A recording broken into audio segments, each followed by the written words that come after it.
President ট্রাম্পের যে এই যে শাসন আমলে ইমিগ্রেশনের ক্ষেত্রে তিনি কী ধরনের নীতি গ্রহণ করেছেন? ইটস লাইক ওয়ার নাও। তারা আমাদেরকে ইনভেড করতেছে, যারা বর্ডার ক্রস করে আসতেছে, ইলিগালি আসতেছে, হ্যাঁ ওইটা মুখে বলতেছে, কিন্তু মনে মনে যেটা হচ্ছে যারা even legally even green card holder, আপনারা জানেন যে আজকাল গ্রিন কার্ড হোল্ডারও তারা মানে সন্দেহ আছে যে সে কি বাইরে যাবে কি যাবে না। একজন মানুষ এখানে এসে অ্যাসাইলাম সিক করেছেন, হ্যাঁ লয়ার ছিল বা যে কেউ হেল্প করেছেন, হ্যাঁ তো উনি ওগুলা আর কিছু তেমন জানে না, উনি জানে কবে ওয়ার্ক পারমিট আসবে, ওয়ার্ক পারমিট আসছে উনি খুশি। ফলে যেটা হয়েছে ওনার নামে এখন ফ্রড চার্জ, গ্রিন কার্ড পাবে দূরের কথা, এখন মানে ছেড়ে দে মাকে দেবা এই অবস্থা। উনি অ্যাসাইলাম সিক করেছিলেন ওনার রাজনৈতিক মতাদর্শের কারণে, তো সেটা কোনো একটা পার্টি উনি করতেন বাংলাদেশে, তাদেরকে এখানে ডেজিগনেটেড তারা সন্ত্রাসী অর্গানাইজেশন। প্রেসিডেন্ট ট্রাম্পের যে এই যে শাসন আমলে ইমিগ্রেশনের ক্ষেত্রে তিনি কী ধরনের নীতি গ্রহণ করেছেন? কারণ বিভিন্ন মানুষ বিভিন্নভাবে কথা বলছেন, বিভিন্নভাবে ভয় পাচ্ছেন। আসলে তো ভয় পাওয়ারও আমরা কিছু দেখছি না। ভিসা প্রদানের পরিমাণ কমিয়ে দিয়েছেন কিনা এই নীতির আওতায়, অ্যাসাইলামের নীতিতে কঠোরতা এনেছেন কিনা এই বিষয়টি আপনাকে জানতে চাইব। ম্যাস ডিপোর্টেশনের কার্যক্রম গ্রহণ করেছেন কিনা, বা বর্ডার সিকিউরিটি কঠিন করেছেন কিনা, এবং পাবলিক চার্জ রুলটাও কার্যকর হয়েছে কিনা বা করেছেন কিনা, এই নীতিগুলোর ভেতরে আপনার কাছ থেকে প্রথমে জানতে চাইব, তারপরে আমরা এলিয়েন এনিমিজ অ্যাক্টের বিষয়টি আসব। প্রথমে জানতে চাই ট্রাম্পের এই নীতিগুলোর। বেশ কিছুদিন ধরে আপনাদের সহযোগিতার সুবাদে প্রোগ্রাম করে বুঝতে পারছি যে আমাদের সময় কিন্তু খুব কম, এগুলো একটা কথা। ফলে আমাকে খুব সাবধানে কিছু কাজ করতে হবে। আপনারা যারা টিভি সেটের সামনে বসে আছেন, আপনারা যদি কাইন্ডলি একটা কাজ করেন,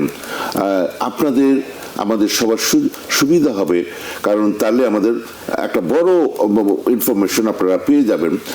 দুটো সাইট আপনারা অনলাইনে আপনারা একটু যদি চেক করেন এবং লিখে রাখেন uscis.gov, USCIS as in Sam.gov like Victor, আরেকটা হচ্ছে ভিসা বুলেটিন এক শব্দ .gov এই দুটাতে আপনার ইমিগ্রেশনের একটা বড় অংশের প্রশ্নের ইনফরমেশন পেয়ে যাবেন। আরো স্পেসিফিক প্রশ্ন তো থাকবেই, কিন্তু আপনারা এই দুইটা সাইট একটু ব্যবহার করবেন। আমি দেখেছি মানুষজন পারে, আপনাদের সেলফোনে স্মার্টফোন আছে, এগুলোতে আপনারা ব্যবহার করে এবং করে মানুষে।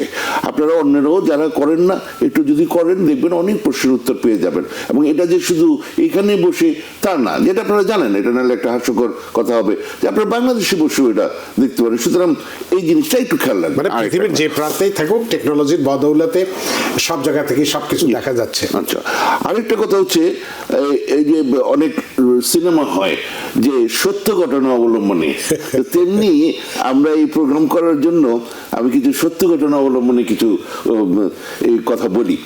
দুটো জিনিস একই ধরনের ব্যাপার, আমি একটু সত্য ঘটনা বলে দিতে চাই, কারণ এই ধরনের প্রচুর ঘটনা এখন ঘটবে, আরো ঘটবে।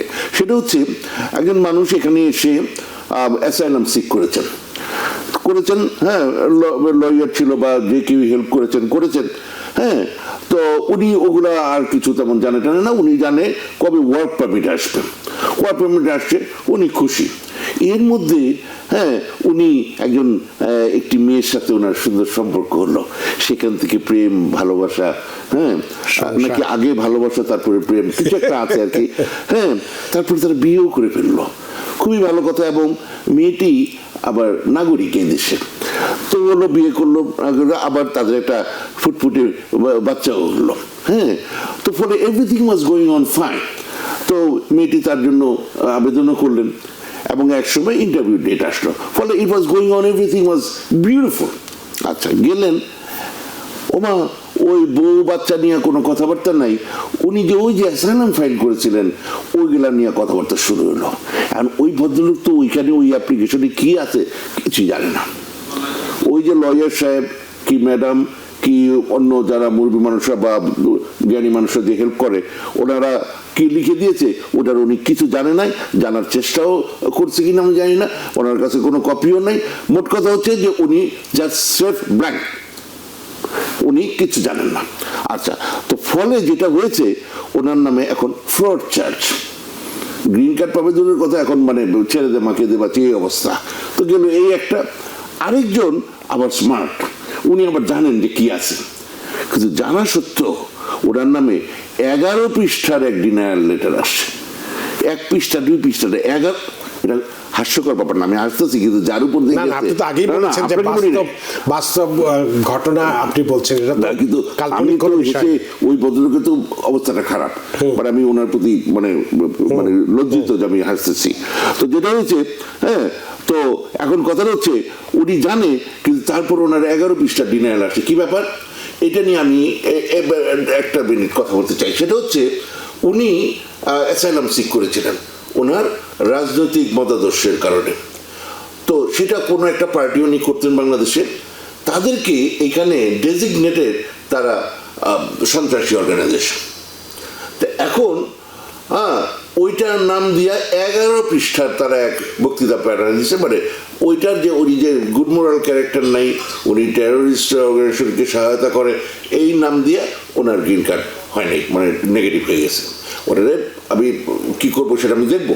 আমার শুধু কথাটা হচ্ছে এই রকমের আই থিঙ্ক লক্ষ্য তো না, কিন্তু হাজার হাজার মানুষের এই ধরনের একটা সিচুয়েশন সমস্যা আছে। তারা যদিও এখন অন্যভাবে গ্রিন কার্ড করবে কি হোয়াটএভার ইট ইজ, কিন্তু ওই যে ওই অর্গানাইজেশন করে রেখেছে, তার মানে এখনো I am talking about this month, হ্যাঁ, তো এই যে এই ধরনের ঘটনা এখনো ঘটতেছে, ফলে কেন জানি আমার মনে হয় এটা মানে যদি যারা এই ধরনের সংগঠনগুলো করতো, এই বিশেষ এই রাজনৈতিক মতাদর্শে বিশ্বাসী, তারা এখানে কিছু লবিং এর বোধের ব্যাপার আছে। কারণ সামহাও তাদের ওই প্রতিযোগী যে অন্য অপোজিট যারা পার্টিতে ছিল, তারা সামহাও লবিং করে এই স্টেট ডিপার্টমেন্টে তাদেরকে এই ডেজিগনেশনে নিয়ে আসছিল।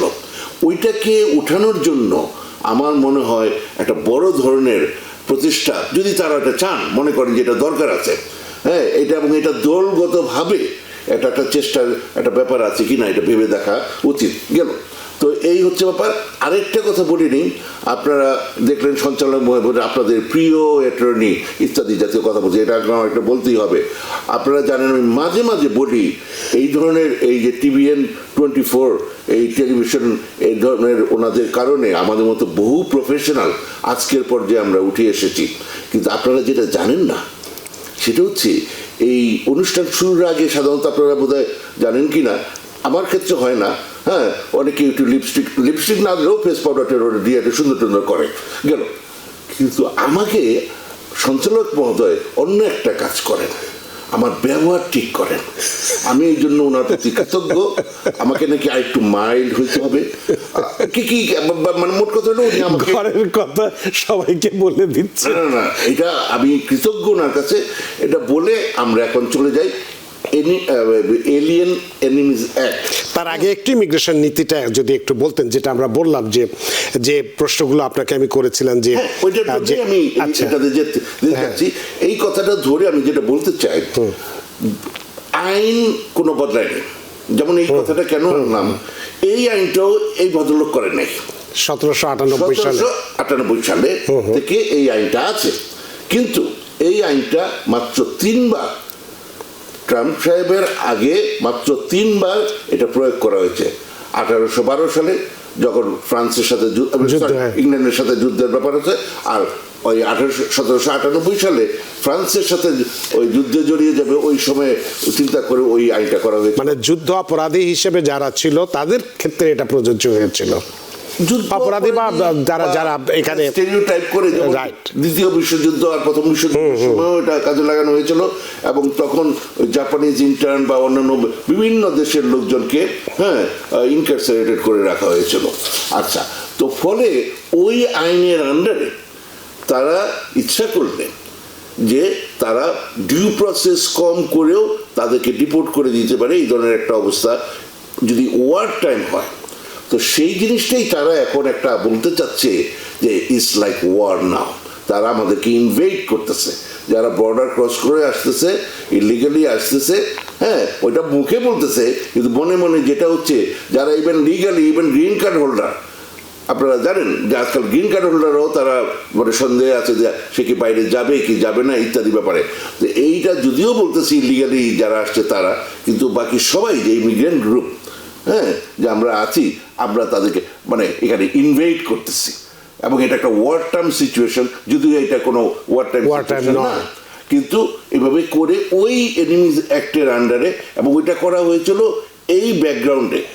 এবং দুঃখজনক ঘটনা হচ্ছে, যদিও আপনার যে ডিস্ট্রিক্ট কোর্ট লেভেলে অর্ডার দেওয়া হয়েছে, no you cannot do that, not only that, even order ছিল যদি প্লেন ফ্লাই করে থাকে ব্রিং দ্যাম ব্যাক, এবং 2টা প্লেন অলরেডি ফ্লাই করেছিল, অর্ডার ছিল ওদেরকে মাঝপথে ফিরাই নিয়ে আসবা, তারা এটা করে নাই।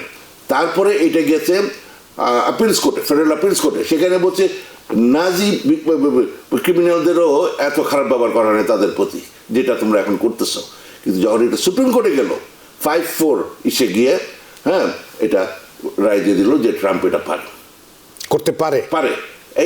এটা এই 1-2 দিনের মধ্যেকার ঘটনা, যার ফলে আপনারা দেখেন, আপনি যেটা জানতে চাচ্ছেন যে বর্তমান যে অবস্থাটা, so he did not have to go for a new law, he just applied 1798 সালের ল অ্যাপ্লাই করলো, 200 বছর আগের। হ্যাঁ, কিন্তু সেটাও সুপ্রিম কোর্ট বললো ইটস অল রাইট, যদিও এখন কোনো ওয়ার টাইম সিচুয়েশন না।